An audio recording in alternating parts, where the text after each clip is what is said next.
si Malotikya nandito na din, nagngaw-ngaw na din.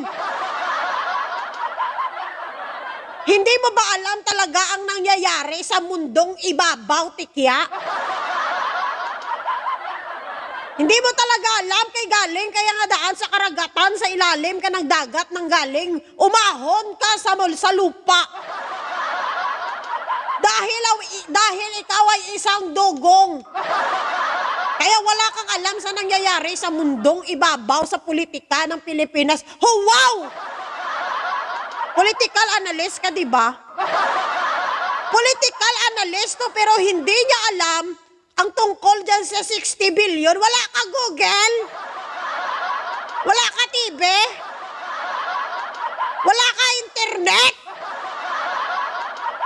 Ikaw, political analyst ka na sa Pilipinas, ka hindi mo alam ang nangyayari sa Pilipinas?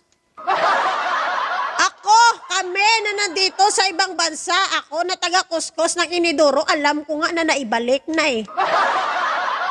Pero paulit-ulit, sige, binubuhay nila yung mga isyu nga matagal ng patay. Wala nang kabuhay-buhay ang isyu ng 60 billion PhilHealth na yan, kaya naibalik na yan.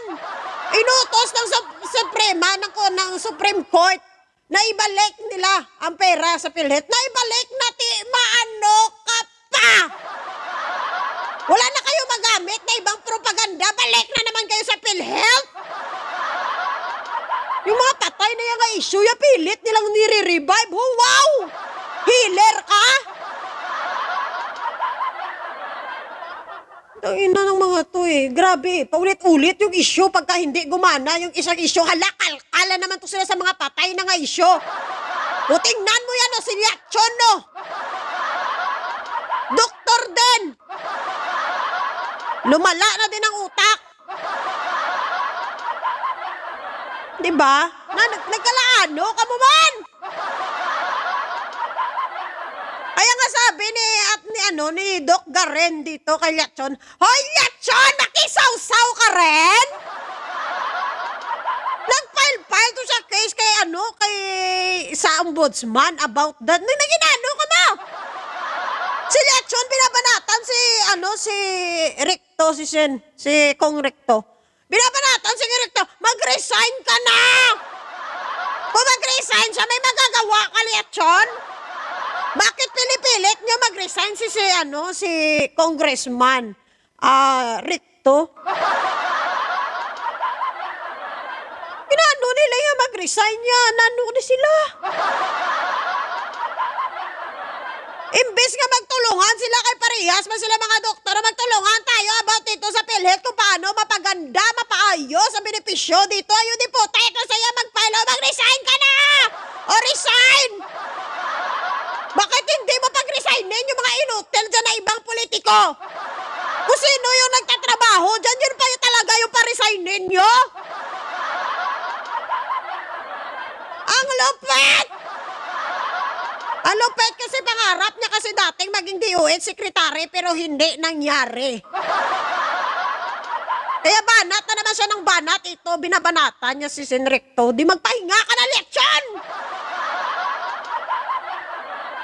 Madami ka namang pira, ano pang hinahabol mo? Wala niya sila katapusan niya dito na sa PhilHealth. Yun din po, dito na naman ombudsman kay kuno may deficit doon sa PhilHealth na yun. Yun din po, tanga deficit noon pa yun. 2018, 20 hanggang 2022, tapos magdating ng 2023, naningil na kayo kay Marcos. Yung utang na hindi binayaran noon ni Duterte sa PhilHealth, yung mga utang na yan, kakulangan sa PhilHealth na yan na dapat bayaran na yan, hindi nyo binayaran. Hindi binayaran ni Duterte. Pag-upo ni Bongbong Marcos 2022, nakalahati ng 2022, pagkatungtong ng 2023, naningil kayo. Samantala kay Digong, simula 2018, lumala pa nga ng 2020, hanggang 2022, hindi kayo naningil. Bakit ako tiyong matigi? Tigil-tigilan nyo kami. Tigil-tigilan nyo na yung taong bayan.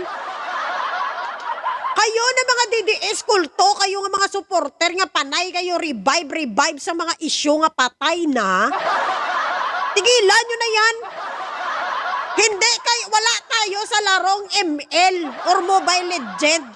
Kakamo asira pa ila nga kayang isurvive ang mga kasamahan. Hindi nyo na kayang i-revive at isurvive pa yung mga nakaraan nyo pa nga issue kay tapos na yan. Tigilan nyo na yung kalukuhan nyo, pampagulo lang kayo sa Pilipinas. Wala na bang natitirang puso sa inyo para sa bansa nyo? At nagpinipili nyo na lang na magpalamon kayo sa bulok na sistema?